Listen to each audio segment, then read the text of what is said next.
djúpri húsnæðiskreppu á Íslandi. Birtist á margan hátt, birtist í ólgu á vinnumarkaði þar sem launafólk vill fá hærri laun til að geta staðið undir hærri húsnæðiskostnaði. En til þess að skilja þessa húsnæðiskreppu er hingað komið Benedikt Sigurðarson að norðan. Velkominn. Takk fyrir. Þú þekkir vel til húsnæðismála náttaftur. Það sem mér langar til að spyrja þig áður en að ég spyrði hvað er til ráða til þess að komast út úr þessari húsnæðiskreppu. Það var af hverju erum við í þessari, af hverju er húsnæðiskerfið okkar svona slæmt? Ég get nú kannski ekki svarað því alveg með stuttumáli en húsnæðiskerfið okkar þróaðist dálítið öðruvísi heldur en húsnæðiskerfið Skandinavíu. Kannski vegna þess að það varð þegar tókst að berja verkamannabústaði í gegnum alþingis meirihluta Framsóknarflokksins 1929 og með samstarfi við Alþýðuflokkinn í gegnum næstu áratug þar á eftir. Þá urðu íbúðirnar, verkamannabústaða íbúðirnar fyrst og síðan byggingarsamvinnufélaga íbúðirnar, þær urðu alltaf séreignar íbúðir. Það varð aldrei til neytendastýrður leigumarkaður á Íslandi, öfugt við það sem varð og var ráðandi til dæmis í Danmörku í langan tíma og verulega leyti í Svíþjóð. Ekki síður í Noregi. Minna í Noregi. Aftur svolítið komið í meira jafnvægi í Finnlandi, aftur núna eftir stóru krísuna þeirra fyrir 25 árum. En ég held að þetta hafi hlutast til ástandið skýrist annars vegar af þessu að við vorum bundin á séreignar klafan og svo hins vegar að það varð alveg ægilegt högg þegar að innleidd var verðtryggingin 1979. Og það kippti í raun og veru grundvellinum undan skynsamlegum húsnæðisrekstri ekki síst á landsbyggðinni en hefur síðan í gegnum hrun og verðbólgukrísur aftur og aftur fellt svo ofboðslega stóran hluta af kostnaðinum af verðbólgunni beint á skuldsetta húsnæðiseigendur og þar með fólkið sem að þurfti hina raunverulegu aðstoð til þess að komast yfir húsnæði, hvort sem var í leigu eða með kaupum. Það í raun og veru fékk ekki aðstoðina eða hvað segja, það fékk aðstoð með því að fá lán, en svo var það bara barið í hausinn og ekki bara einu sinni heldur tvisvar þrisvar og þangað til að misti meðutund á þessum markaði. Og ég held að þetta er ástand sem að sést hvergi nokkur staðar í heiminum í kringum okkur og hefur aldrei orðið til. Þannig að við erum í verri stöðu, annars vegar vegna þess að séreignir varð ráðandi á markaði hinna meðal launafólksins og niður fyrir og síðan verðtryggingin sem er skrimsli og við erum að sjá hana að sleppa lausum hala nú aftur enn eins. Og það gerist þannig að það kemur verðbólguskot og þá hækka skuldirnar og til þess að svo verðbólga sem er að ganga yfir núna 10% kannski í 1 ár. Skuldarar verða ævin á enda að borga fyrir þetta. Já, og það er mjög mikilvægt fyrir okkur þegar við erum að tala einhverja tilraun til að bera okkur saman við nágrannalöndin eða Bandaríkin eða hvað, eða Kanada, að stjórnvöld í nágrannalöndunum hafa stundum nánast notað verðbólgu sem svona, næstum því sem hjálpartæki fyrir hina skuldsettu. Vegna þess að þar sem þú ert ekki með verðtryggða skuldbindingu, þar léttir verðbólgan á þér byrðinni með tímanum með því að launin þín elta síðan og kjörin elta síðan verðþróunina einhverju leyti en höfuðstóll skuldarinnar, það þekkist ekki innum á Íslandi að höfuðstóll skuldarinnar éti þig. Og þótt að vextir hækki þá er skipt byrðunum á verðbólgunni á milli skuldaranna og þeirra sem að lána. Og það eru hérna fá skuldarnir allt. Já, það eru allstaðar einhverjar tegundir af frestun á því að vextir hækki. Það eru allstaðar einhver tegund af teygju eða senkun á vaxta skellinum. Fastir vextir í 5 ár eru, og auðvitað í félagslega kerfinu til dæmis í Danmörku og Svíþjóð, þá eru fastir vextir út allan lánstíman. Punktur. Þannig að verðbólgan léttir alltaf á þeim sem eru með þessa verstu stöðu. Og við sjáum það bara Evrópubankin, Seðlabanki Evrópu var að hækka vexti upp í 3%, þar er 8,5% verðbólga. Já. Þannig að það ekki þannig að verðbólgan, eða þess að vextinni fari upp í verðbólguna í hvelli. Nei, það eru auðvitað bara megalíu og hagfræði módelin sem að unnið með núna í næstu nágrannalöndum þó þau séu mjög frjálsíkisunnið og hörð, þá eru þau bara einfallega þannig að þau eru ekki eins og að veri kennt hér við Svörtulottu á Íslandi. Herðu, en þetta kannski rætur vandans, en vandi birtist þannig að þeir sem eru á leigumarkaði að borga alltaf háa leigu. Ungt fólk kemst ekki inn á húsnæðismarkaðinn, standast ekki í greiðslumat eða vextinir of háir. Við skulum kannski bara líta á verðþróunina, eins og hún hefur, ef við horfum á tímabilið aftan við hrun og við erum svo heppin að hagfræðingur BHM birti nýlega mjög áhugaverða greiningu á húsnæðismarkaðnum og hvað hefur verið að gerast. Vilhjálmur Hilmarsson. Og við kannski bara stelumst inn á graf sem er á vefnum hjá honum. Fyrsta grafið, það sýnir okkur verðþróunina frá 2012 til 2022 á bara svona meðal íbúð á Reykjavíkursvæðinu og hérna við getum útfært þetta með svolítið mismunandi hætti. Í ársbyrjun 2013 er verðið 300.000 per fermeter á markaði, mælda verðið á nýjum íbúðum sem er að koma á markaði. Og við árslok 22 eða síðari hluta ársins 22 er þetta sama meðaltal 834.000. Þetta segir auðvitað ekki nema hluta af sögunni. Þetta er þrefaldur næstu í verði. Í árs, þarna í 2012-13 er byggingamarkaðurinn að byrja að fara af stað eftir hrun, þar sem að valdir fjárfestar fengu tækifæri til að kaupa hruneignir sem voru fastar í eftir hruninu hjá gjaldþrota fyrirtækjum. Þeir voru búnir að koma þeim út á markaðinn með ágætum hagnaði, en þarna er komið nokkurn veginn jafnvægi á milli framleiðslukostnaðar, raunverulegs framleiðslukostnaðar, byggingakostnaðar og verðlagningar íbúða. Þannig að árið 2013, fyrir 10 árum, voru byggingaraðilar klárlega farnir að hafa hagnað af nýbyggingum. Þeir voru alltaf ekki að tapa, þeir voru að smíða og voru að selja. Já, þeir voru farnir að hafa hagnað þarna og ef við horfum á þetta, þá á ég greiningu af raunverulegum framleiðslukostnaði í ársbyrjun 2013, þar sem að grunnframleiðsluverðið er rúmlega 210.000 á fermetri. Með öðrum orðum, byggingaraðili var að hafa það bil 90.000 í framlegðar hlutan sinn og sölukostnað af hverjum byggðum fermetri. Núna, sem er ágætt. Hann var að hafa vel fyrir kostnaði og það tók því að byggja. En á tímabilinu sem liðið síðan, þá hefur framleiðslukostnaður í formi byggingarvísitölu, hinn mældi framleiðslukostnaður hefur hækkað 55%. En söluverð þessara sömu íbúða hefur hækkað á 10 árum 177%. Og það er ekki nóg með það að þeir hafi 90.000 á fermeterinn, sjaldan fermeterinn í framleiða hluta. Það er komið í rúmlega 500.000 á sjaldan fermeter, eða 60% af verði eignarinnar. Það sem var 30% af verði eignarinnar í byrjun þessa tíma. Og ef við lítum á sem er 120% álægning. Já, ef við lítum á næsta graf, þá sýnir það okkur langt tímabil, það er að segja að það sýnir okkur tímabil, 20 ára tímabil, í ársbyrjun 2003 og út árið 2022. Þar sjáum við sveiflurnar, þær eru sem sagt mælt hlutfall á milli fasteignavísitölu og launavísitölu. Það segir okkur að í aðdraganda hrunsins stóra í áriðinu 2006-07 þá varð þetta hlutfall mjög bratt á milli. Það er að segja að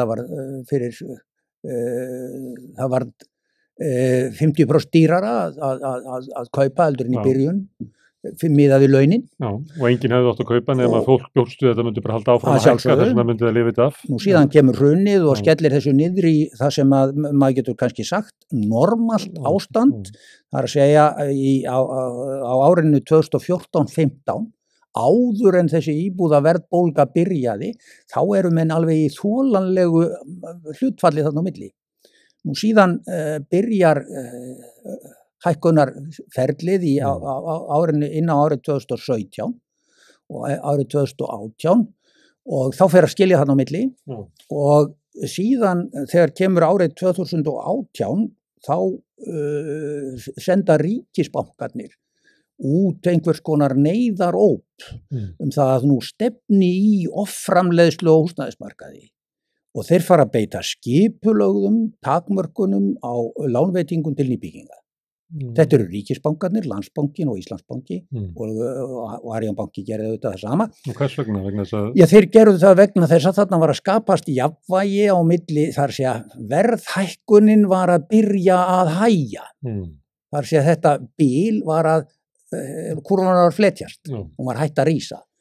Og þeir bregðast þannig við á grundvelli fákeppni, þeirra fákeppni taka og taki þetta ríkisvaldið sem stjórnar úr fjármálaráðuneytinu, þar sé bankavaldið sem stjórnar úr fjármálaráðuneytinu, hvað sem líður öllu hjali armslengd, beitir tækjum ríkisvaldsins, ekki bara seðlabanka, heldur bönkunum, sem eru á þessum tíma algjörlega tæki ríkisvaldsins, til þess að draga úr framboði og niðurstaðan svo að verðið byrjar að rísa bara mjög bratt. Þeir drógu skipulegu framboði allt árið 2019 á nýbyggingum, gegnum árið 2020 og fram yfir þriðja ársfjórðung 2020. Þá linuðu þeir aðeins, en þá komin mjög bratt ris í þessa kurvu. Þá COVID komið það sem að... Og síðan kemur COVID og svo byrjar ríkisvaldið að beita öðrum aðgerðum sem að meira segja að ýkja þetta. Það sem að veldur því að það verður eftirsókn eftir gömlum eignum, hlutabréfum og íbúðarhúsnæði sem ekki til, og það ekki til á markaðnum og síðan förum við auðvitað að sjá fólksfjölgunum til viðbótar.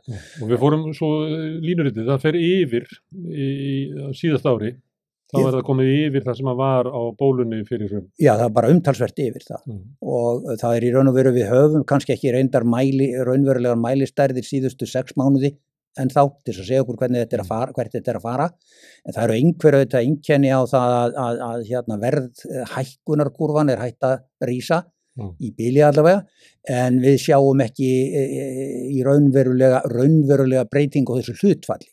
Það sem sagt mjög erfitt að kaupa á alla mælikvarða. Og ég standa við að grafa aðeins af því að við erum með þarna að sjáum hækkunina fyrir bankarhrun.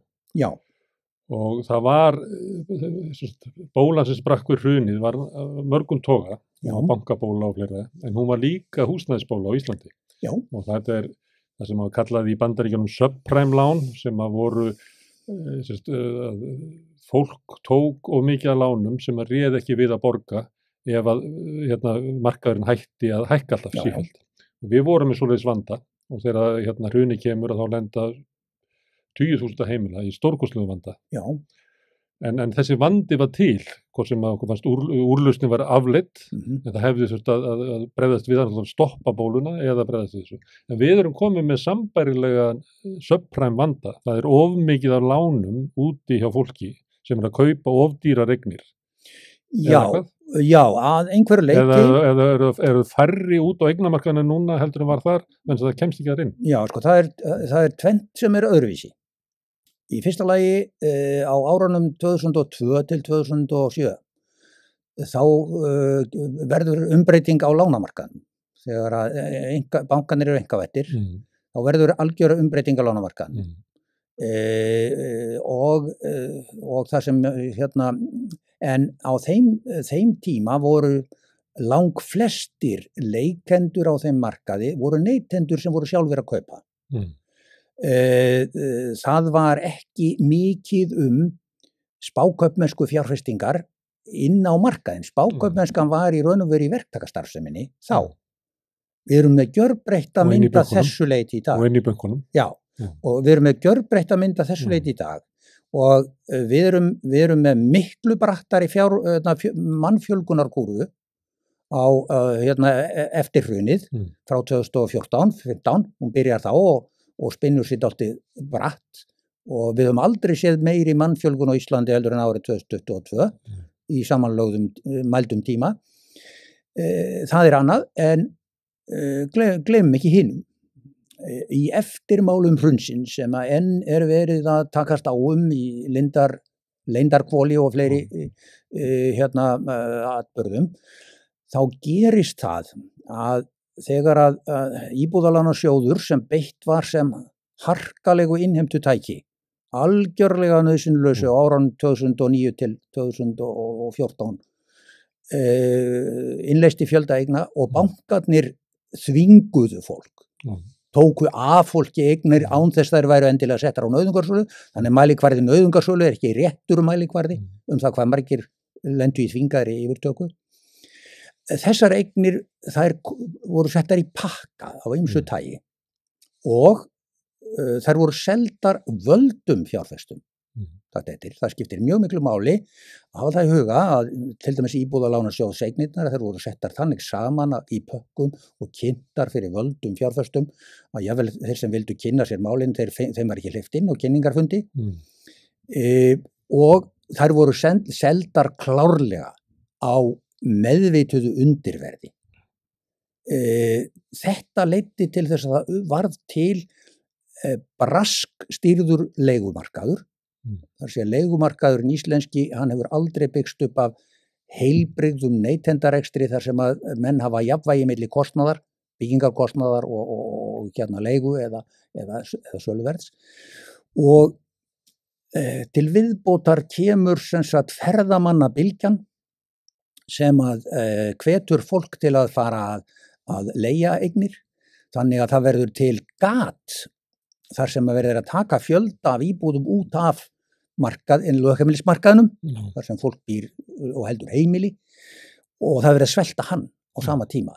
Og Íbúðalánasjóður raunverulega bjóð til bæði Heimavelli og Gamma með þessum pakkasölum. Klálega, þannig að Alma núna og Heimstaden eru afraksturinn af þessari hegðun opinbera aðila. Þannig að svo við horfum aðeins tilbaka á það sem ég var að nefna áður eins og það að hvernig ríkisvaldi beitti takmörkuðum lánum til nýbygginga árin 2018 til 2020 ýtti undir verðbóluna, þá beitir ríkisvaldið líka tækjum þarna til þess að búa til markaðsbrest í raun og veru sem að alveg þvert á hlutverk ríkisvaldsins í siðmynduðum samfélagum. Þegar markaðsbrestur verður þá á ríkisvaldið að koma inn til að leysa úr þeim bresti annarkvort með því að yfirtaka eða skipta upp fyrirtækjum eða setja reglur sem að koma í veg fyrir svona hegðun. Þvert á móti þá gera þeir annað til viðbótar þegar að Airbnb leigan fer að svelta húsnæðismarkaðinn þá setja reglur 90 daga leiguheimild án skráningar og án þess að greiða gjöld og svo framvegis sem þýðir að það ennþá fleiri, það hvatning til fólks til að taka íbúðir út úr fastri leigu í þessa tegund og svo bætum við að innanlandsmarkaður fyrir velstætt fólk kaupir íbúð nummer 2 fyrir sumarleyfis eða frítíma íbúð hefur til dæmis verulega áhrif á stöðuna á Akureyri fyrir 5 árum síðan voru rúmlega 700 íbúðir í eigu stéttarfélaga og í eigu einstaklinga sem ekki byggu bænum og félaga. Núna þessi tala 5 árum setna hún búin að rúmlega tvöfaldast, það eru rúmlega 1400 íbúðir sem eru komnar út úr þessari notkun. Þannig að liggur við að það sem byggt að það rennur út úr markanum hinum megin? Það þriðjungurinn af því sem að hefur verið byggt hefur runnið út úr markanum hinum megin. Og svo það skattlegningin, svo skattfrelsið. Og ríkisvaldið ýtti enn undir þetta vandamál íbúðaskortsins á COVID-tímanum með endurgreiðsla vaski sem alveg ótrúlega galin hugmynd við þessar aðstæður af því að þar með dróun iðnaðarmenn út úr nýbyggingarmarkaðunum yfir í það að skipta innréttingar og endurgera hús hjá ríku fólki sem fekk stuðning frá ríkisvaldinu til þess að standa fyrir þessu leið og þetta hafði markaðs lamandi áhrif. Það hefur aldrei verið smíðaðir stærri og magnaðri pallar í Garðabænum heldur en á þessu tímabili. Ó nei. Við getum, ef við horfum aðeins á það hvernig þetta hefur verið í öðrum löndum líka, því að ég held að það hjálpa okkur að komast út úr þessu ef við ætlum að gera það, að horfa á þetta hvernig hlutinir hafa gerst í nágrannalöndum. Þessi hægt að gera öðruvísi. Já, hvernig hlutinir hafa þróast öðruvísi, ef við lítum á þriðja grafið frá honum frá BHM. Sko, Ísland sker sig úr samkvæmt þessu með það að hækkun fasteignaverðs umfram verðbólgu hefur verið meiri á Íslandi heldur en annars staðar á núna þessu 10 ára tímabili. Eftir hrun, við skulum hafa það reyndar í huga að fallið á fasteignaverði á Íslandi fór lengra niður heldur en í nágrannalöndum. Víða í þessum löndum. Já, en sko Nýja-Sjálandi fór það líka mjög langt niður og í Bandaríkjunum. En það fór ekki nærri því eins langt niður eins og í Austurríki, Þýskalandi eða Svíþjóð og Danmörku. Og ef við horfum á hinn endan á grafinu, þar sem eru Frakkland og Belgía og Finnland, það má eiginlega segja að það hafi ekki verið sýnileg íbúðaverðbólga og alls ekki í Finnlandi á þessu tímabili og það skýrist kannski af einhverjum efnahagsstærðum sem að hinn frönskumælandi Evrópa að fást við sem ég kannski þekki ekki, en ég veit að lánakerfið í Frakklandi, minnst að kosti þekki ég fólk sem að telur að lánakerfið í Frakklandi sé býsna vinsamlegt kaupendum, en gott og vel, en í Finnlandi hafa stjórnvöld bókstaflega og skipulega kappkostað að framleiða, og þegar ég segi framleiða þá eru þeir raunverulega að framleiða nægilegt magn íbúða til að tryggja það að það verði ekki þetta misvægi og þeir eru að, sýnist mér, núna næst því af Norðurlöndunum að tala þannig, minnst að kosti, húsnæðismarkaðinn að húsnæði fyrir fólk sé einhvers konar hvað sé réttindi. Þeir standa sig sennilega ekki mjög velvarandi stuðning við leigjendur. Ég hef heyrt af því að það sé töluvert erfitt að borga leigu, menn fái takmarkaðan stuðningar miðað við minnst að kosti Danmörk og Svíþjóð, en í staðinn eru menn að glíma við allt annað verð á markaði. Og þetta er samstillt átak ríkisvaldsins, sveitarfélagana, skipulagsyfirvalda og stéttarfélaga, og þeir bjóða upp á bæði séreignan leigumarkað, þar að segja leigumarkað í leigufélagum, en þau eru regúleruð. Þau eru undir eftirlit, þau eru undir verðlagsákvæðum. Menn geta ekki hagað sér bara eins og þeim sýnist, öfugt við það sem á Íslandi þekkist. Við verðum að bera saman leigumarkað milli landa, þá er gott að hafa í huga annars vegar hversu stór regluverður leigumarkað og svo vendin sem að leigjendur hafa. Sumstaðar er það þannig þar sem að markaðurinn er svo stór að þá er leiguvendin ekki kannski eins sterk. Nei. Það hefur ekki komið þörfin á það að sitja það. Sumstaðar er stór regluverður leigumarkaður og mikil vend eins og Svíþjóð. Á Íslandi er engin regluverður leigumarkaður og engin vend. Nei. Þannig að við skerum okkur algjörlega út af þessu leiti. Við höfum eiginlega engin tæki til þess að halda markaðnum eðlunum. Nei, og þarna hefur auðvitað verið meðvituð stjórnarstefna rekin í langan tíma, og ég verð prívat að, eins og ég nefndi hérna í upphafi, ég held að það hafi verið mjög slæmt fyrir húsnæðismarkaðinn okkar í 100 ár, að það skildi ekki verða til neytendadrifin og einhverju leyti stjórnvaldsverndaður almennur leigumarkaður, hvort sem það var í búseturéttarleigu eða í leiguréttarfélögum eins og Svíinn gerir, nú eða í sjálfseignarfélögum eins og er bara algengast í til dæmis tískumálandi Evrópu. Sem eru leigufélög leigjenda? Sem eru í raun leigufélög leigjenda, og við getum líka tekið Leigjendur þurfi ekki eigandan. Nei, þeir þurfi ekki að vera eigendur. Nei, ég segi þeir þurfi ekki eigandan, þeir geta átt þetta sjálfur. Já, þeir geta það. En til þess þurfa þeir að hafa aðgang að umgjörð og vera í regluverki sem að gera þetta kleift og verndar það, og alveg eins Í Danmörku til dæmis sko besta tæki þeirra Landsbyggefonden sem þeirra íbúðalánasjóður sem hefur starfað í meira en 100 ár.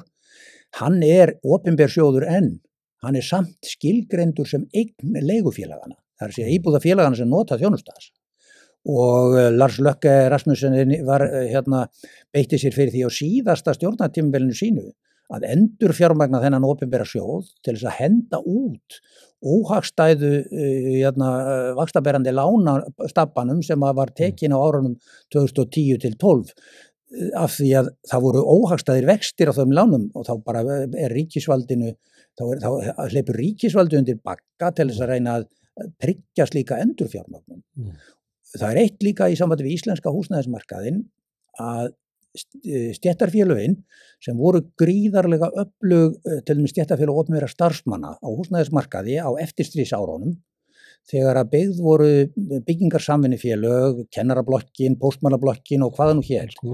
Þeir áttu jú ekki aðgang að gamla verkamannabústaðakerfinu, það var einangrað við ASÍ en sko síðan líður tíminn og einhverjum tíma þá verða menn mjög uppteknir af því að það eigi ekki að nota svona innan gæsalappa samflot eða hálfopinber félög og verkalýðshreyfingin eigi ekki að vera að skipta sér á húsnæðismarkaði og það var búið að í raun og veru að frjálshyggjuvæða verkalýðshreyfinguna löngu fyrr heldur en frjálshyggjan kom til að einhverju leyti. Hún vann af því að varnirnar voru lagðar niður. Þær voru allar lagðar niður og ég verð fyrir alltaf meiri og meiri vonbrigðum með verkalýðshreyfingun og líka hina nývaknandi verkalýðshreyfingu að einbeita sér eingöngu að því að vilja vinna að húsnæðismálum fyrir bláfátækt fólk. Og þegar ég segi bláfátækt fólk þá þurfa menn að sanna fátækt sína til þess að fá inn í íbúðum bjargs og það ekki nóg með það. Þeir þurfa líka að vera félagsmenn í ASÍ eða BSRB. Þannig að fátæklingur sem ekki á aðild að þeim félögum, hann fær ekki inn í þessum bjargs íbúðum sem eru studdar og þær eru auk þess ekki almennar, öfugt við þessum danska almennbúlíkerfið, það sorterar fólk ekki nema mjög takmörkuðu leyti eftir í fátæktarhólf. Heldur blandar það alls konar fólki í blokkir og byggða kjarna sem ég held að menn verði fljótir að sjá að það verði mjög óskynsamlegt að safna fólki saman í einstaka stigaganga eða blokkir á grundvelli fátæktar sinna. Ekki frekar heldur en að þeir vera að safna saman ríka fólkinu í svörtu blokkina niður í skólagöngu. Það verður ekki gott samfélag. Það verður ekki gott samfélag. En það þetta blær, þú þekki það hugmyndum að fara svona nær danska kerfinu. Það von á einni blokk sem að eiginlega Vaffer að byggja. Já. En það hefur gengið erfiðlega að fá svona fjármögnun og ramma í kringum það. Stjórnvöld hafa fallist á það að vera með styðja bjarg sem þá eins og svo fátæka stöðningur eiginlega. Þeir viðurkenna skyldu sína. Það erfiðleikum með að búa til grunn undir sko almenn leigufélög. Já, sko málið auðvitað það hefur verið svo massív samstaða meðal valdakerfisins og stjórnmálana að reyna að koma í veg fyrir það að neytendur getur sjálfir látið til sín taka með virkum hætti á húsnæðismarkaði. Neytendur geta ekki auðveldlega tekið sér saman og byggt eins og menn gerðu í byggingarsamvinnufélögum. Það ekkit bara ekkit auðvelt. Kanntu að útskýra af hverju það Það byrst á lagarammin, sko, þú þarft stuðningsramma og verndaðan ramma og þú þarft að fara út úr þessu uppboðskerfi á lóðaúthlutun og þú... Ég var andstöðuna, eins og til dæmis það mjög erfitt að skilja andstöðu samtaka atvinnulífsins við leigu, bremsu eða eitthvað svona aðgerðir. Já, hún fyrst... maður myndi ætla það sé erfitt, þau vitað alveg í samtökum atvinnulífsins að fólki sem að koma og heimtar hærri laun að stóru leyti það vegna þess að það fast í höndunum á okkur okrurum á leigumarkaði. Já, það pínlítið nýtt. Skilum ekki okkur stýður það ekki að okrurum sé bara ítt út af markaðnum. Já, sko, það pínlítið nýtt fyrir þeim. Að ástandið á húsnæðismarkaðnum sé afhjúpað með sama hætti eins og gerðist í Eflingadeilunni. Og Eflingarfólk á þakkir skildar fyrir virkilega að afhjúpa þessa stöðu, hvað hún viðbjóðsleg. Og hvað fólk raun og veru varnarlaust. Ég held að skynsami hluti atvinnurekenda verði býsna fljótur að átta sig á þessu. Ábyrgi hlutinn sem að vinna því að byggja upp ferðarþjónustu, hann nennir ekki til lengdar að gera út á það að fara illa með starfsfólk. sem hann meðhöndlar svo einnota starfsfólk. Ábyrgir atvinnurekendur gera það ekki. Það eru bara þeir sem eru algjörlega í fangelsi skammtímagróðahyggjunnar. En þetta með stjórnvöld, þetta eru kreddur. Þetta annars vegar kreddur og menn eru enn að mínum að til svo óbúslega uppteknir af sér íslenskum lausnum. Verðtryggingin sér íslenskur baggi. Það sér íslenskt húsnæðiskerfi og menn eru mjög uppteknir af því að þeir vilja helst ekki læra af því sem hefur gengið vel í nágrannalöndunum. Og ég held að þetta er ekki rökræn yfirveguð stefnumótun sem byggist á því að menn hafi metið kost og galla, heldur bara að menn hafa ákveðið þeir vilja hafa þetta svona. Og valdakerfið svo háð og er svo undirlagt af hagsmunum hinna ríku að þarna hafa sósíalistar og hófsamir framsóknarmenn algjörlega yfirgefið vettvanginn. Og við mögum ekki gleyma því að til lengst af síðustu öld, lengi vel, var framsóknarflokkurinn mjög virkur drifkraftur í umbótum og húsnæðismarkaði.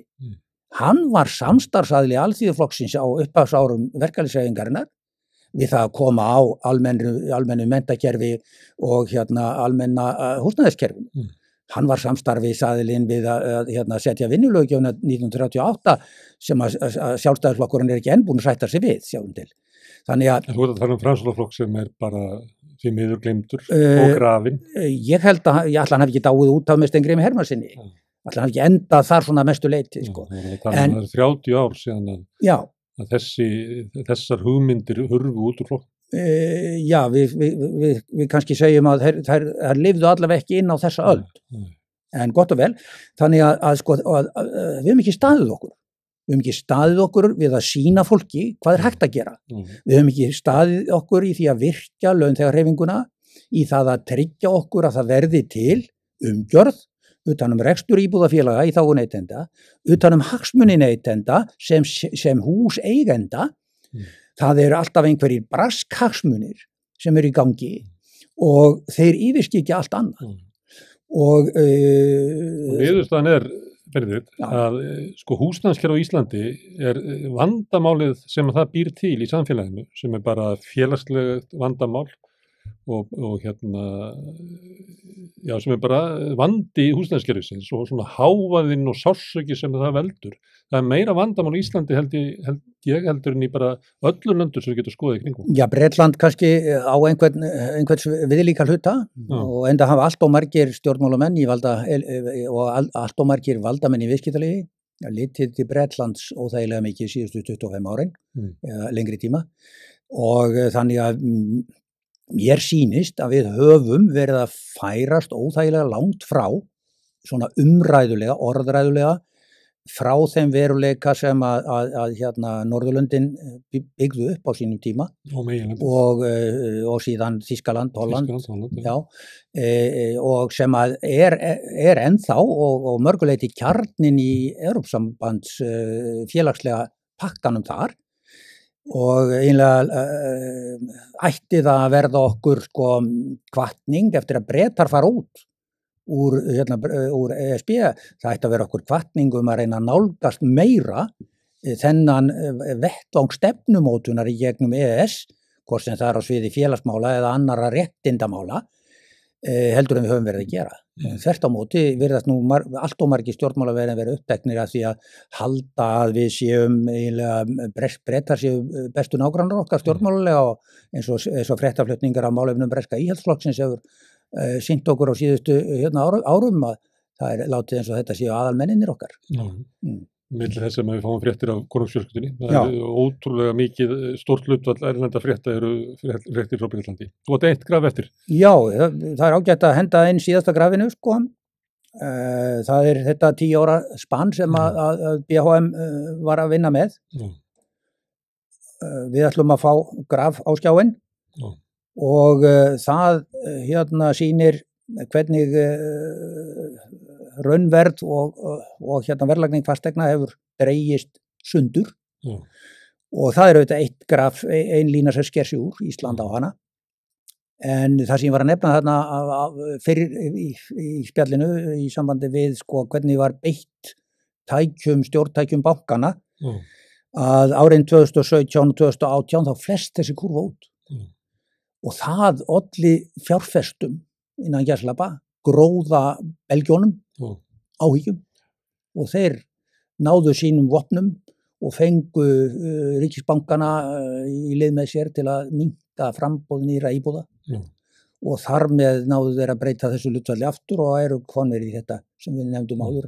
Það búið að tvöfalda verð íbúðarinnar. Það gerir það helmingi erfiðara, tvöfald erfiðara fyrir almenninga eignast húsnæði. Já, og fyrir þá sem eru í veikari stöðu það í raun og veru miklu meira, þá hækkar þröskuldurinn svo mikið að hann fer yfir, þannig að þú ert langt frá því að komast á það að láta reyna á hann. Og situr þetta fólk situr fast á leigumarkaði, það sem að bara óvarið fyrir ógrunum sem að taka af því kannski meiri kostnað heldur þú þyrft að borga ef þú kemist í gegnum greiðslumyndið. Já, sko miklu meira. Því að raunveruleikin þannig að sko minnstakosti ef menn láta þvinga sig í verðtryggðu greiðslubyrðina þá eru menn ennþá þrátt fyrir þessa stöðu eins og hún núna að borga munlegri fjárhæð á eigendamarkaði heldur en á leigumarkaði.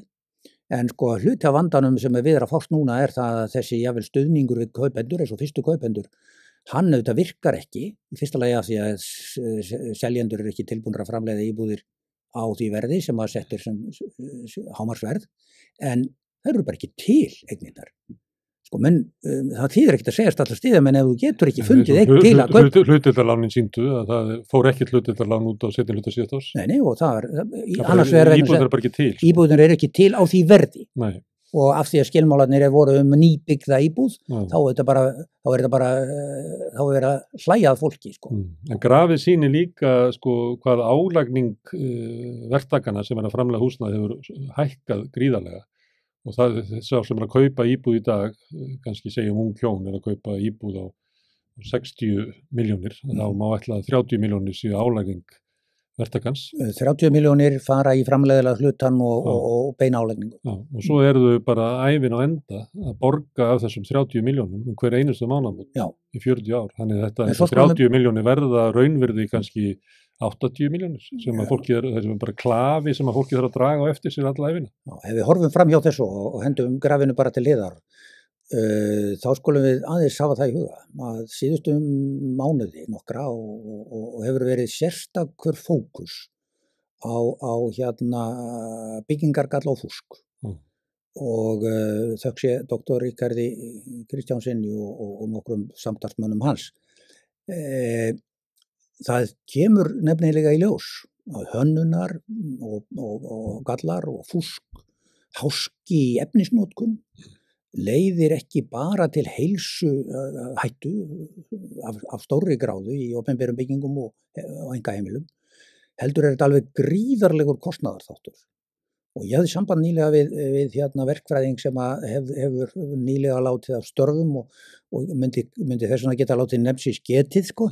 Það er nú eitt, menn þóra var allan átt að nefnsins getið, sko. Hann sagði mér fullum fetum að það mætti reikna með því að 15–18% af verði þeirra íbúða sem hafa verið að koma inn á markaðin síðustu 6 árin, 15–18% bættist við í kostnað af fúski, göllum og frágangssvikum. Og það sem verra væri að megnið af þessu tjóni félli á kaupendurna vegna þess að það er svo erfitt að láta reyna á þessa ábyrgðarkeðju. Og jafnvel þó það takist að fella ábyrgð, þá er sá aðili, annaðhvort undirverktaki eða innflytningsaðili, hann er horfinn og hefur verið gerður gjaldþrota og kennitalinn gufuð upp. Þannig að þetta fellur raunverulega til viðbótar á kaupendurna og kemur ekki fram í þessum verðgröfum. Þannig að ástandið er ennþá verra. Þessi byrði sem að kaupendur verða með. Hún er Á alveg, því með að tala, við segjum bara 2500 íbúður á ári sem er oflítið, en það er því miður þá Já, ekki já. verið að framlega nógu mikið. já, Og segjum að hver kosti 60 milljónir og Já. 15% af því að það er svona 22,5 milljarður sem að leggst á almenning árlega já, út af fúski. í bagga sem að eldir menn. Já. Með þeim viðbótar háska, sálarháska og erfiðleikum Mm. og heilsutjóni sem er fylgja. Herðu, þetta er ástandið og það er ekki það deilt að íslenska húsnæðiskerfið er fallið, séreignarstefnan er fallin og hann sést á tölum að það er alltaf færri og færri sem eiga eina íbúð, það eru fleiri íbúðir eru í eigu þeirra sem eiga fleiri en eina íbúð. Já, Þannig að séreignarstefnan er að breytast yfir í leiguliðastefnu. Það er raunveruleiki þeirra sem eru á lægri millitekjum og þar fyrir Klárlega. neðan. Þeir eru ekki möguleika á að eignast og þau eru óvarin fyrir okri á óregluvettum húsnæðismarkaði og stjórnvöld hlusta ekki á það, hlusta ekki á vanda þessa fólks. Þá er spurningin að þú segir það er eins og við getum ekki lært hvernig er best gert annars staðar. Hvað eigum við að gera ef við myndum laga íslenska húsnæðiskerfið og gera það eins og best er annars staðar? Ég held að við þurfum að byrja á grundvallaratriði. Ég held að þetta sé ekki tæknileg úrlausn. Ég held hún sé eiginlega, hún er hugsunarháttar. Já. Við þurfum að byrja á því að endurskilgreina eða skilgreina húsnæði sem heimili, sem rétt, sem er sem sagt grundvallarréttur og við ættum að setja hann inn í réttindaskrá. Og Ekki fjárfestingarvara. Þetta er ekki fjárfestingarvara og má ekki umgangast það sem slíkt nema að takmörkuðu leyti, það er að segja réttinn til heimilis. Og það hefur ýmislegt í för með sér, það hefur líka í för með sér að leið og það er gert, þá verður sko umgengni opinbera aðila og fjármálafyrirtækjana þennan heimilisrétt og aðför til dæmis að fólki, hún takmarkast. Og það hefði verið dálítið öðruvísi fyrir hópa fólki sem varð fyrir mjög ómálefnalegum og ómanniskjulegum aðförum að hálfu sýslumannsembætta í sendilslutverki fyrir fjármálafyrirtækin fyrir 15 árum síðan. Taka eignir af það er almenningi það og færa þeim gamma. Já, ég held að þetta sé það fyrsta sem við þurfum að gera. Ég hef setið yfir þessu dálítið lengi og ég var held ég bara í síðustu viku að komast að þessu að þarna þyrftum við sennilega að byrja. Þetta er ekki tæknileg úrlausn nema að takmörkuðu leyti. Nú síðan auðvitað þurfum við að taka okkur til og við þurfum að innleiða minnstakosti takmarkanir ef ekki beinlínis bann við íbúðaleigu til ferðamanna sem er skammtímaleiga. Og við gætum farið þýsku leiðina þar sem að stjórnarskrárdómstóllinn eða yfirdómstóll í Berlín til dæmis dæmdi að það væri ekki hægt að banna fólki að leigja út bed and breakfast úr íbúðinni sem þú býrð í sjálfur. Fyrir því er löng hefð. En það var á sama tíma sagt það er engar hömlur á það hvað stjórnvöld í einstökum borgum eða ríkjum geta lagt hamlanir á það hvernig þú notar íbúð sem er ekki íbúðin þín. Það geta sett reglur það eins og alla aðra atvinnustarfsemi. Og ég held að þarna þurfum við að byrja. Og þetta væri skref númer 2. Þar með erum við búin að taka strax inn á húsnæðismarkað almennings einhvern slatta af eignum. Og svo hindra það að ferðaþjónustan ryðjist inn á íbúðamarkaðinn og taki svæði. Já, og svo þá leið og einstaklingur á íbúð númer 2 eða fleiri sem eru fjárfestingarvara af hans hálfu, þá breytist skattlagningin og skattlagning tómthúsa við slíkar aðstæður verði breytt í skattlagningu af atvinnustarfsemi sem er beinlínis íþyngjandi skattlagning til þess að hvetja menn til að færa hana yfir í lögheimilisflokkin þannig að íbúðin sé þá leigð með langtímaleigu kjörum.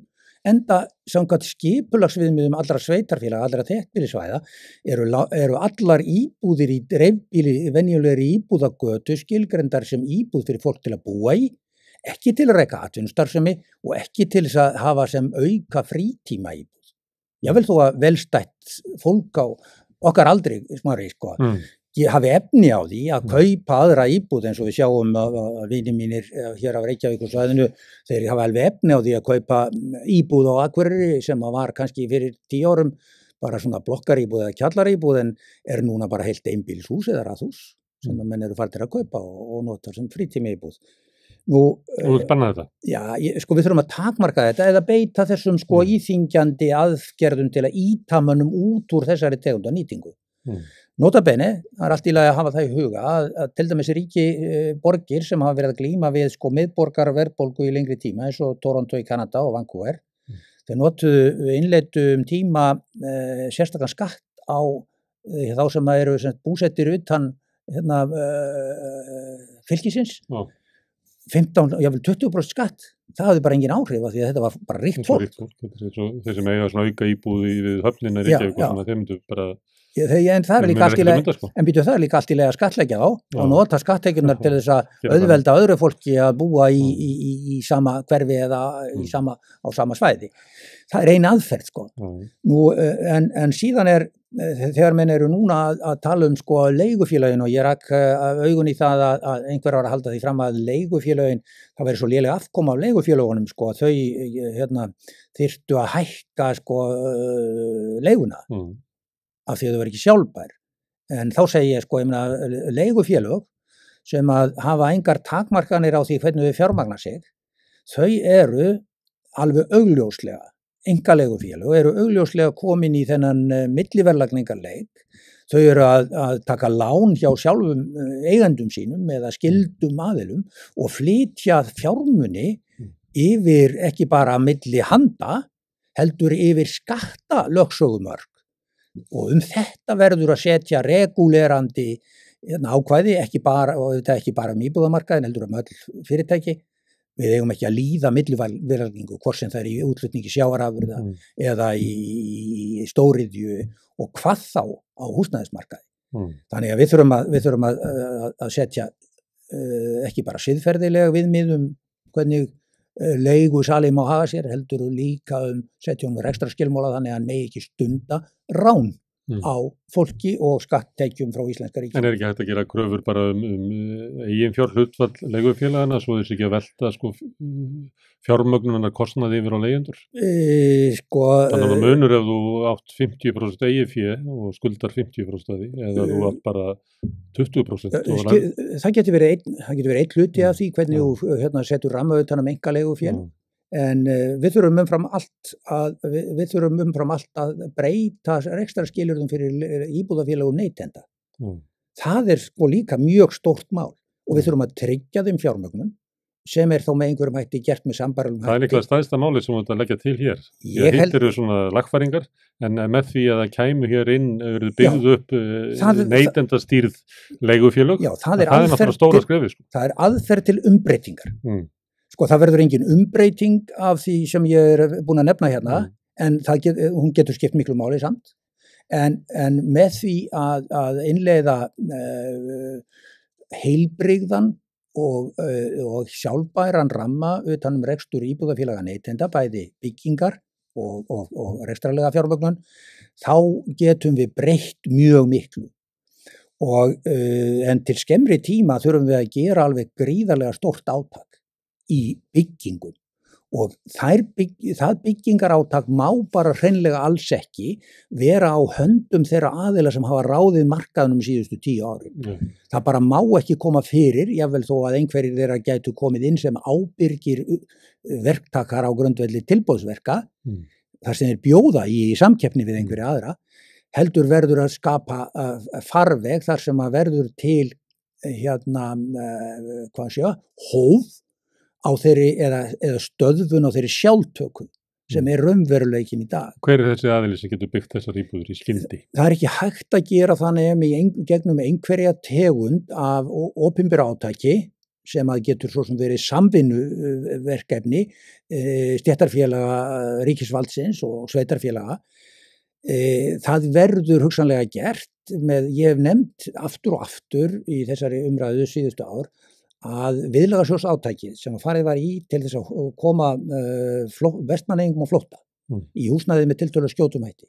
Það þekkt aðferð, hún var einföld aðferð, hún var mjög skjótvirk, hún var reyndar einskiptis aðgerð, bókstaflegri merkingu en ekki viðvarandi, en ef að það rétt að það sé uppsöfnuð þörf fyrir 15.000 íbúðir í dag sem sennilega varlega áætlað.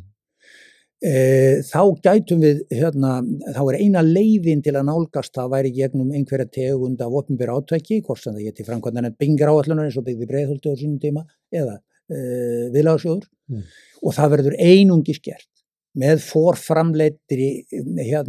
forframleiddum íbúðareiningum sem eru sóttar til nágrannalandana í meira og minna mæli því að það miklu skynsamlegra að nýta sér inn í framleiðslu í stöðluðu umhverfi, ekki síst þegar við þekkjum sögu, fúsk og byggingargalla þar sem safna regnvatni og bleitu inn í jafnvel einingar sem hafa verið smíðaðir inni við regulæra aðstæður og það voru lagt að standa úti í nokkra mánuði áður heldur en þeim lokað þeir konur á Íslandi. Eins og hver maður sér það náttúrulega bara galið og það var það við lög. Forframleiðsla algjört lykillinn að ná árangri í þessu. En það höfum við ekki mannskap til þess að byggja. Nei, og við getum ekki fluttan inn. Við höfum alltaf mannskap til þess að klára Landspítala. Já, en þannig að aðstæðurnar eru þannig að við vitum að við verðum að gera þetta með einhverjum þessum hætti. Við vitum að þetta gerist ekki nema með forgöngu stjórnvalda. Þess vegna sakna ég þess svo hræðilega hvað kom mikill brestur í tilraunir verkalýðshreyfingarinnar í aðdraganda þessar síðustu kjarasamninga til þess að pressa á stjórnvöld að koma í alvöru í umbreytingar átak á húsnæðismarkaði. Þannig að hann sé ekki bara óreguleraður ræningjamarkaður í viðvarandi ófyrirséða framtíð. Það er sorglegt til þess að vita að fyrirheit stjórnvalda, sömu ríkisstjórnar og situr í dag í tengslum við lífskjarasamningana 2019 það að koma inn einhverri tegund af leigubremsu eða leiguþaki. Svo tilraun hún bara látin guða upp og stéttarfélögin, samtök starfsgreinasambandið hleypur bara frá því máli eins og það sé bara grín mál og skammast svo yfir því og Vilhjálmur Birgisson skammast svo í aðra yfir það að þeir vilji viðhalda þessum kröfum og reisa þeir í alvöru og standa við þær. Ég held að þarna hafi orðið mjög slæm rof og eins og ég segi verkalýðshreyfingin, launþegarhreyfingin í landinu, það alveg sama hvort hún sem sagt ASÍ, BHM eða BSRB. Það eru sameiginlegir hagsmunir allra launþegafélaga í landinu að það verði til heilbrigður húsnæðismarkaður, þar sem allir komast fyrir. Það sameiginleg skylda allra sveitarfélagin í landinu að halda þannig á skipulagsmálum að það verði til húsnæði, það verði hægt að byggja húsnæði og tryggja húsnæði fyrir alla. Þar hefur Reykjavíkurborg eina sveitarfélagi framundir þetta reynt að skapa umgjörð í skipulagsmálum til að koma fyrir íbúðum fyrir neytendafélög, hvort sem það heita búseti eða félagsstofnun stúdenta eða fyrir íbúðir sem eru reknar á kostnaðargrunni, jafnvel þó að verðstefna félagsbústaða sé kannski ekki þú sem ég myndi sættast við. Ekki heldur félagsstofnunir? Já, hún kannski nær en ég meina fjármagnunargrunnur þessara félaga, hann bara ekki nægilega vitiborinn. Og hann eitt af því sem ekki sambærilegur við það sem nágrannalöndunum. En Benedikt, að því að þú talar þurfi verkalýðshreyfingin að þrýsta á stjórnvöld og vísa til loforða stjórnvalda í tengslu við lífskjarasamningana 2019 sem þau sviku. Þau sviku ekki bara leigubremsuna, þau sviku líka verðtrygginguna sem þú varst að lýsa áðan sem bara skrýmsl. Hún að koma aftur af fullum krafti, hún bara að stækka. Þegar Ragnar Þór var eftir að var nýendurkjörinn sem formaður VR, þá var hann að segja að það þýðir ekki að gera kröfur á ríki því að þau svíkja þetta bara. Þannig að við verðum að sjá einhvern árangur áður en að samningar eru gerðir. Það verður að vera komið eitthvað í gang áður en samningar eru gerðir. Það annars vegar að segja það, svo segir hann hins vegar, svo verðum við bara að byggja þetta sjálf og vísa þá til Blæs að verkalýðshreyfingin sem nú kannski svona, eins og samvinnurhreyfingin hegðaði sér, að þetta sé bara gert til hliðar og utan við ríkisvaldið. Sko, það hægt, en Ragnar vinur minn hefur að mínu mati ofmetið möguleika þess að fara af stað með einkahlutafélag eins og Blæ, af stað inn á íbúðamarkaðinn. Vegna þess að það þarf ekki nema eitt áhlaup á Ragnar sjálfan í forystu VR til þess að leiða til þess að honum verði hent út, og þeir sem hafa engan áhuga á samfélags- og samábyrgðarlausnum á húsnæðismarkaði, þeir mundu á sömu stundu vera til í að selja Ölmu íbúðafélagið, einkahlutafélagið. Þess vegna algjör lykill að þær lausnir sem verkalýðshreyfingin, hvort sem hún eins og ég segi, öll launþegahreyfingin stendur að, séu neytenda stýrðar, neytenda drifnar á þann hátt að það sé ekki hægt að einkavæða það frá fólkinu. Og meira að segja, opinbera húsnæðið, hvort sem það var í Bretlandi eða í Svíþjóð, þegar Carl Bildt kom til skælana, sko, opinbera húsnæðið sem var félagslegt húsnæði, það var miskunnulaust selt. Eins og við þekkjum bara úr hörmungum frá Bretlandi. Já, en íbúðafélag sem er samvinnufélag, íbúðafélag sem er samvinnufélag, hvort sem það er í Þýskalandi eða Danmörku, það er ekki hægt að selja það. Það má ekki vegna þess að skipulagsskráin útilokar það. Og þeim tekst að vernda það alveg eins og þýskum neytendum, austurískum neytendum hefur tekist að vernda sparkassekerfin sín frá einkavæðingu. Það hefur verið gerð mörg áhlaup á þá til þess að reyna að koma þeim út af neytendabankamarkanum. Það verður ekki tekist. Þeir eru í eigu neytenda og notenda, skuldbundin sínu svæði, og það fer enginn með einkahagnað út úr þeim til einhverra fjarlægra eyja.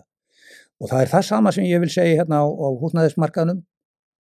Leggið alla áherslu á að húsnæðið fari til neytenda sem verður byggt í gegnum ábyrgan rekstur leiguréttar eða leigusamvinnufélaga, gegnum búseturéttarfélaga með mismunandi formi, og við getum líka tekið þetta með bæði Norðmenn og Finna til fyrirmyndar að því leitinu til að eitt af því sem að opinberir aðilar til í Noregi gripu til þegar að verð var að spennast upp, að þeir sveitarfélögin eins og til dæmis Stavanger kommun og fleiri, þeir buðu út byggingu 70 íbúða hér og 90 íbúða þar sem þeir seldu síðan á kostnaðarverði áfram til fyrstu kaupenda eða til neytenda.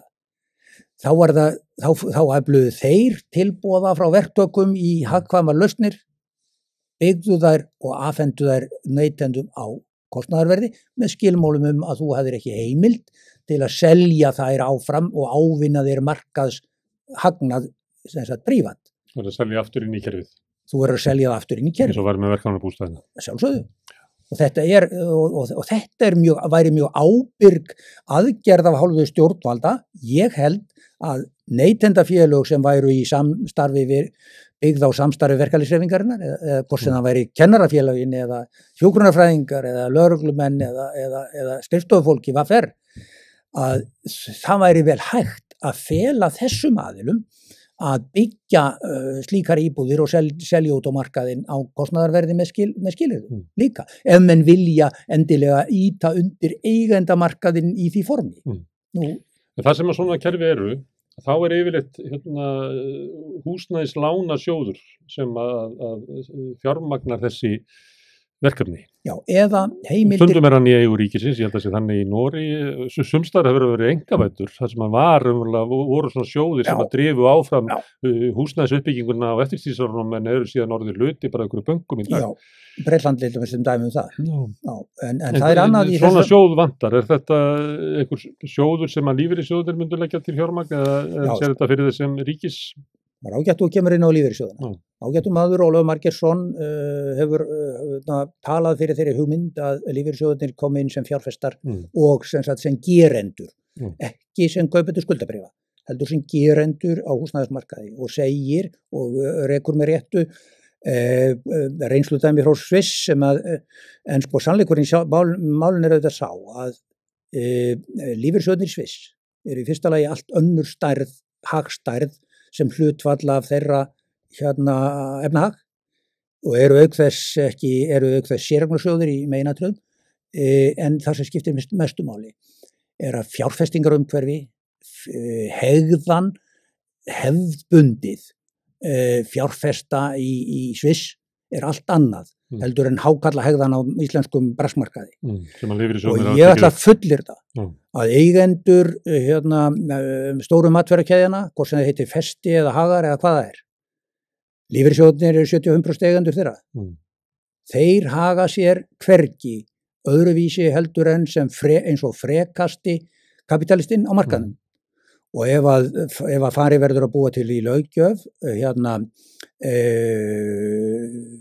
heimildir fyrir lífeyrissjóðina til að fara sem gerendur inn á fjárfestingamarkað, húsnæðismarkaðin eins og hann er, þá fara þeir ekki inn til að tapa peningum. Þeir fara inn til að hámarka gróða sinn.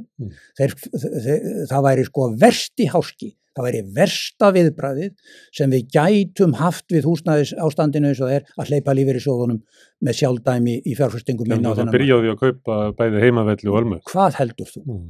Þeir myndu hleypa þeim út með gríðarhagnað og skrúa svo upp leiguverðið. Já, og það sem verra er, sko, það getur vel verið að sé skynsamlegt miðað við stærð lífeyrissjóðana okkar að þeir komi inn á húsnæðismarkaðin með einhverju mæti. Þá þarf að byrja á því, í fyrsta lagi, að skipta algjörlegum stjórnunarform lífeyrissjóðana. Taka það alveg frá samtökum atvinnulífsins. Í öðru lagi, þá þarf að skipta algjörlegum mentalitet og siðferði hjá þeirri stjórnenda stétt sem þar hefur ráðið ríkjum. Það bara kemur ekki til greina að hleypa þeim sem hafa verið í þessum brasku umhverfi taumlaust út á þennan markað eins og hann er. Þetta gæti verið ein leið, en ég held að ég hef hins vegar miklu betri leið.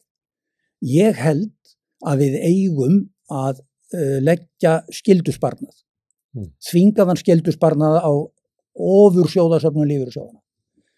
Við eigum annarkvort eigum við að gera það með því að það verði gefin út sérstök heimild fyrir íbúðafélög neytenda til að gefa út verðtryggð skuldabréf með mjög litlum vöxtum með beinni eða óbeinni ríkisábyrgð og skylda lífeyrissjóðina til að kaupa slík skuldabréf fyrir kannski 20% af sinni fjárfestingarþörf á einhverju tímabili.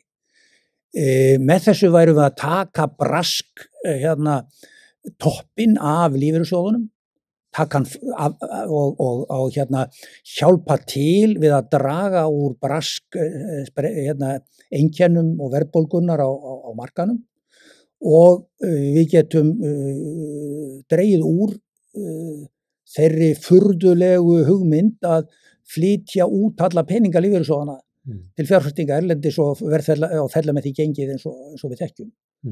Því að það eru ekkert sérstaklega glæsilegt fjárfestingatækifæri á alþjóðlega pappírsmörkuðum. Alveg, við þurfum ekkert það eru búin að vera hjá þér hópur manna að ræða bankablikur, við skulum kalla það bankablikur í bili. Sem eru núna bara ganga yfir. Já, þær eru raunverulegar, þær eru rétt að byrja og spurningin er ekki hvort þær halda áfram heldur einungis hversu djúpt á þær og lengi. Við veitum að læra að nefna mörgum bönkum á næstu vikum. Já, því miður, það er engin váð. Herðu, en að því að nefna að lífeyrissjóðirnir fjármagni sjóðinn sem að verði þá undir höndum ríkisins. Þessi sjóður er náttúrulega til. Núna heitir hann ILS sjóður sem er, þar eru bréf. Já og nei, þetta er eiginlega, vandinn er þetta. Því að það hefur stundum verið nefnt að vandi ILS sjóðs sem að hlustendur okkar vita kannski hvað það er gamli íbúðalánasjóður sem að gaf út skuldabréf á vöxtum og svo lækkuðu vextirnir þegar í bankandi komu á föstu vöxtum. Þannig að þessi peningar og íbúðalánasjóður hefur ekki lánað út. Þeir lánuðu ríkissjóði í gegnum COVID hluta til á mjög lágum vöxtum, en þarna er sjóður sem er í eigu ríkisins raunverulega, en sem að hefur ekkert verið að lána út. Þannig að í sjálfum sér mætti nota hann sem svona byrjun á okkur sjóðu, eða hvernig lítur á það? Nei, við þurfum að henda honum. Já. En það er kingja þessum 400 milljarða tapi. Já, býtu nú við, hver tapar 400 milljarða? við skulum fara tilbaka. Mm.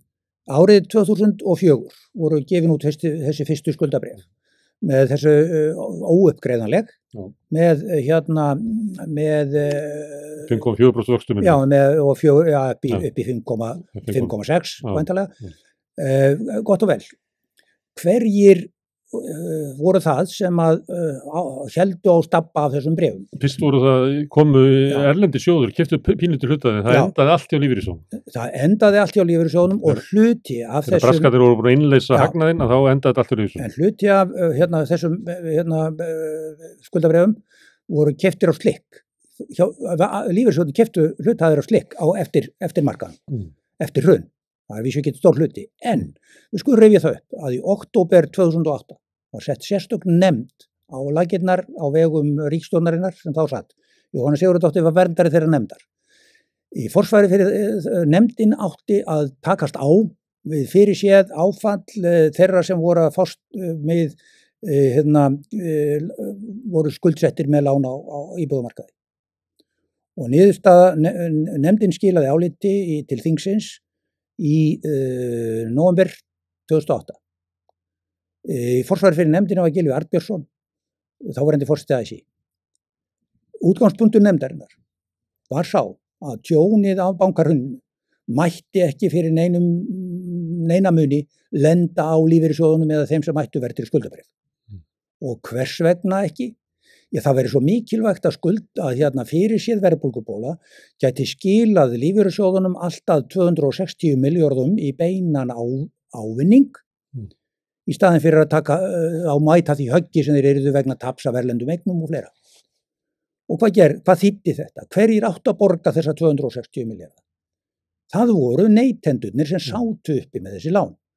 Með öðrum orðum, ríkisstjórnin og alþingismeirihlutin á lokadögum nóvember ákvað að fara eftir ráðgjöf þessara nefndar og frysta ekki vísitölur eða setja force majeure ákvæði af neinu tagi, beita neinum slíkum. Heldur skyldu þeir tryggja lífeyrissjóðunum ávöxtun. Það voru sér lífeyrissjóðunum fyrst og fremst. Og við skulum hafa það semst alveg á hreinu að þar sem að vantaði upp á, þá kom ríkið í gegnum ábyrgðin á bönkunum til þess að bjarga fjármagnseigendum. Það voru semst neytendur í gegnum ríkið og í gegnum sinn sára persónulega fjárhag í gegnum öll þessi ósköp sem tryggðu lífeyrissjóðunum nánast skaðleysi af þessum hluta eigna sinna í gegnum hrunið. Lífeyrissjóðunir eru á tímabilinu síðan búnir að innhala einhverja 600 milljarða næri því út á þessi skuldabréf. Og ég segi bara, almenningur í landinu, hvort sem það er í gegnum ríkið eða í gegnum sinn persónulega prívat fjárhag, eru fyrir henni löngu búnir að borga óeðlilegt yfirverð fyrir þessi skuldabréf inn til lífeyrissjóðana. Og það er bara mál til komið að það verði gjaldfellt og gert upp, mögulega með því að almenningur bara yfirtekur lífeyrissjóðana með þessum skuldbindingum, kröfum og tjóni og tryggir sjóðfélagunum í framhaldinu. Það er að segja, verðmæti þess lífeyris og þeirra lífeyris skuldbindingar sem eru inn í kerfinu. Því lífeyrissjóðirnir get ekki haldið áfram að vaksa. Þeir eru nú þegar orðnir nærri því 50% af öllum fjármagnseignum í landinu. Þeir bara stækka sem hlutfall. Það er alveg sama hvað menn segja, það getur ekki gengið þannig.